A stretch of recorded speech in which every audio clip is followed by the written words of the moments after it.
کو جزا دے۔ علامہ صاحب آپ کی طرف آؤں گی، اور کہا جاتا ہے کہ رمضان المبارک کے مہینے میں شیاطین کو جو ہوتا ہے وہ قید کر لیا جاتا ہے، لیکن ہم دیکھتے ہیں کہ کچھ ایسے لوگ موجود ہوتے ہیں جو کہ اپنا جو یہ شیطانی طرز عمل ہے وہ اس سے باز نہیں آتے اس ماہ میں بھی، تو ان کی اصلاح آپ کے لیے آپ کیا کہیں گے، کس طرح سے ان کی اصلاح کی جا سکتی ہے؟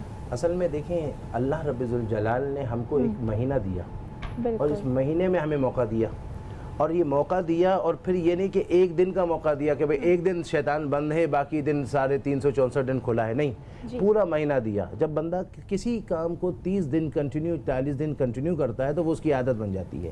تو اب ایسی صورت میں یہ ہے، اور شیطان جو ہے قرآن کہتا ہے کہ شیطان کہے گا بروز قیامت کہ میں تم پر مسلط نہیں کرتا تھا، میں تو تمہیں وسوسے دیتا تھا، پھر جب میں وسوسے دیتا تھا فلا تلومونی ولوموا انفسکم، تم مجھے ملامت نہیں کرو، میں تو تمہیں کہتا تھا کرو، تم پر یہ نہیں کہ زبردستی تمہیں پکڑ کر بٹھا کر تمہیں کرانا ہے، تمہیں گناہ میں لگانا ہے، نہیں، میں تمہیں من شر الوسواس الخناس، میں تمہارے دلوں میں تھوڑے وسوسے ڈالتا تھا۔ تو سارا قصور شیطان کا نہیں ہے؟ شیطان کا نہیں ہے، یہ اپنے اعمال کا، اپنی ذات کا ہے۔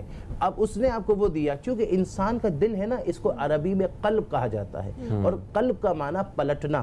تو اب جب پلٹنا، سوال یہ ہے کہ دل کو کہا جاتا ہے پلٹنا، چونکہ ایک طرف انسان کے وجود میں فرشتہ ہوتا ہے، روح ہوتی ہے، اور ایک طرف نفس ہوتا ہے۔ جو روح ہوتی ہے اس کو ایمان کی طرف کھینچتے ہیں، اور جو ہے نا نفس اس کو گناہ کی طرف کھینچتا ہے۔ اب یہ اس کے اپنا ارادہ ہوتا ہے، اگر وہ ارادہ اگر عبادت کی طرف لاتا ہے تو اچھی طرف آ جاتا ہے، اگر نہیں لاتا تو پھر نفس اس پر غالب آتا ہے اور گمراہی کی طرف جاتا ہے۔ اب یہاں رب ذوالجلال نے پورا ایک مہینہ اس کو موقع دیا، اور پھر کیا کیا، جنت کو کھول دیا، دوزخ کو بند کر دیا، اور پھر شیطان کو بھی بند کر دیا، اور کہا اب تو دیکھتا ہوں بندے تم کیا کرتا ہے۔ اب بندہ کچھ نہ کرے تو بڑا وہ ہو جاتا ہے، تو اس لیے کوشش یہ کی جائے کہ شیطان سے، اچھا آپ کہیں گے مولانا یہ تو ٹھیک ہے، مگر شیطان سے بچنے کا آسان طریقہ کیا ہے؟ تو بزرگوں نے ایک بہترین طریقہ بتایا۔ بزرگوں نے کہا کہ مراقبہ شیطان سے بچنے کا بہترین طریقہ ہے۔ اچھا، مراقبہ وہ ہوتا ہے کہ بندہ پہلے کلمہ شریف 200 مرتبہ پڑھے، پھر آنکھیں بند کر کے توجہ دل پر رکھے، اور دل کہہ رہا ہے اللہ ہو، اللہ ہو، اندر جائے اللہ، یعنی سانس اوپر آئے تو اللہ، اور اندر جائے تو ہو۔ چونکہ صوفیہ کہتے ہیں کہ اندر قلب کے 6 لطائف ہوتے ہیں، جس میں پہلا لطیفہ قلب ہوتا ہے، اور جب بندہ اللہ ہو، اس میں ذات اللہ کے نام کا نور ہے، اور جب بندہ اس نور کی توجہ کو دل پر ڈالتا ہے تو پھر قلب کے اندر ایک نور پیدا ہوتا ہے۔ اور یہاں پر صوفیہ کہتے ہیں کہ جب وہ نور رائی برابر پیدا ہوتا ہے تو اندر شیطان کو آنے سے وہ بلاک کر دیتا ہے۔ بالکل صحیح۔ اچھا صاحب، ہم اکثر ایک دوسرے کو مذاق میں یہ کہہ رہے ہوتے ہیں کہ بھئی تم تو قید ہو جاؤ گے، ابھی رمضان آنے والا ہے، شیطان سے تشبیہ دے رہے ہوتے ہیں، مذاق کی حد تک بچوں کو بھی شرارت میں کہہ دیتے ہیں، شرارت کے لیے۔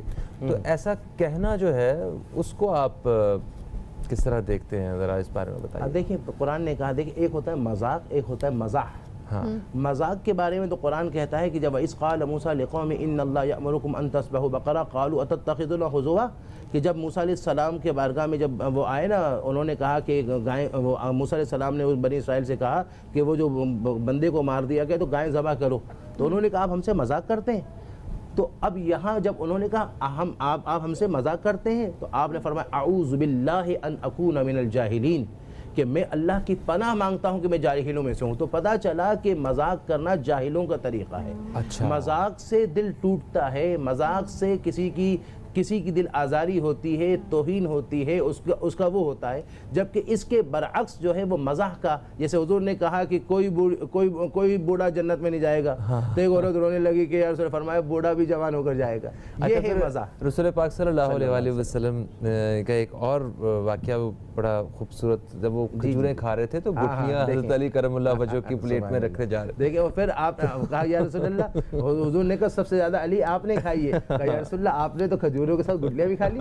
تو یہ مزاح ہے، تو مزاح کرنا چاہیے، اور مذاق میں یا مذاق اڑانے میں فرق ہے۔ تو یہاں پر قرآن نے کہا فلا تنابزوا بالالقاب، کہ کسی کو برے لقب سے مت پکارو۔ کسی کو عزت دینا ہو تو اچھے القاب سے پکارنا چاہیے، مگر تم قید ہو جاؤ گے تو شیطان کہا، اور شیطان کو ہے جس کے پر اللہ کی لعنت ہے، جس پر اللہ تعالیٰ نے جو ہے اس کو مردود کہا، آپ نے اس کے ساتھ مشابہت دی۔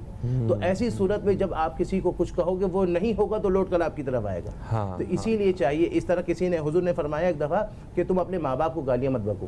صحابہ نے کہا یا رسول اللہ کوئی اپنے ماں باپ کو گالی بکے گا، یہ کیسے ہو سکتا ہے؟ حضور نے فرمایا کہ جب تم کسی کے ماں باپ کو گالی بکتے ہو تو پھر اس صورت میں اس کی اولاد تمہارے ماں باپ کو گالی بکی. تو اس کا مطلب ہے کہ آپ جانتے بوجھتے اگر کسی کے بارے میں کہیں گے تو آپ کو اس چیز کا یقین ہونا چاہیے کہ آپ کے اپنے ماں باپ کو گالیاں پڑ رہی ہیں. اسی لیے کوئی برا لقب نہیں کہنا چاہیے. اور خود حضور نے فرمایا الکلمۃ الطیبہ صدقہ, اچھے کلمے بولنا چاہیے جو صدقہ ہے. یہاں پر اگر 1 منٹ ہے تو میں عرض کروں, حضور نے فرمایا کہ رمضان شریف میں 4 چیزیں کیا کرو. چونکہ رمضان شریف میں بندہ چاہتا ہے کچھ عبادت کرو, حضور نے کہا 4 چیزیں کیا کرو. 2 چیزوں کے بغیر تمہارا گزارا نہیں ہے, اور 2 چیزیں وہ ہیں جس کو تم مانگ لیا کرو. کہا کہ 2 چیزوں جس کے بغیر تمہارا گزارا نہیں ہے, اس میں یہ کہ جنت کا سوال کرو, جنت کے بغیر تمہارا گزارا نہیں ہے. جہنم سے پناہ مانگو, کیونکہ جہنم سے پناہ کے بغیر تمہارا گزارا نہیں ہے. اور 2 کام کیا کرو. حضور نے فرمایا کثرت کلمے کا کثرت کیا کرو. اللہ کا جو کلمہ ہے نا, کلمہ طیبہ, اس کی کثرت کیا کرو. اور دوسرا فرمایا کہ استغفار کی کثرت کیا کرو. استغفار, تو اس مہینے میں بندہ استغفار کی کثرت کرے, کلمہ طیبہ کی کثرت کرے. اب ایک سوال پیدا ہوتا ہے کہ استغفار, ایک موقع پر میں ایک ٹی وی پروگرام میں تھا اور میں نے وہاں پر کہا کہ جمعے کے دن صلاۃ العالیہ پڑھنے کی بڑی فضیلت ہے. تو ایک شخص نے کہا کہ حضرت صلاۃ العالیہ کون سی نماز کا نام ہے؟ تو میں نے ان سے کہا کہ بھائی یہ صلاۃ العالیہ سے مراد یہ نہ سمجھیے کہ یہ صلاۃ کوئی نماز کا نام ہے, بلکہ یہ ایک درود کا نام ہے. تو اسی طرح اگر آپ عوام میں کچھ سادہ ہوگا, وہ کہے گا استغفار سے مراد استغفار استغفار استغفار یہ کہنا ہے, تو یہ حضور کا فرمان ہے کہ استغفار کرو, اس سے مراد استغفر اللہ کرنا چاہیے. تو 70 مرتبہ روزانہ استغفر اللہ قبل کرنا چاہیے.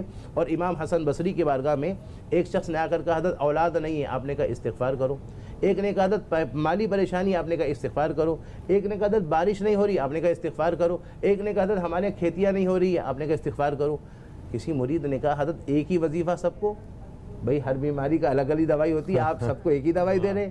آپ نے کہا اللہ کے حکم پر عمل کر رہا ہوں. اللہ فرماتا ہے استغفروا ربکم انہ کان غفارا, کہ رب کے بارگاہ میں استغفار کرو. آگے میں عرض کرتا ہوں.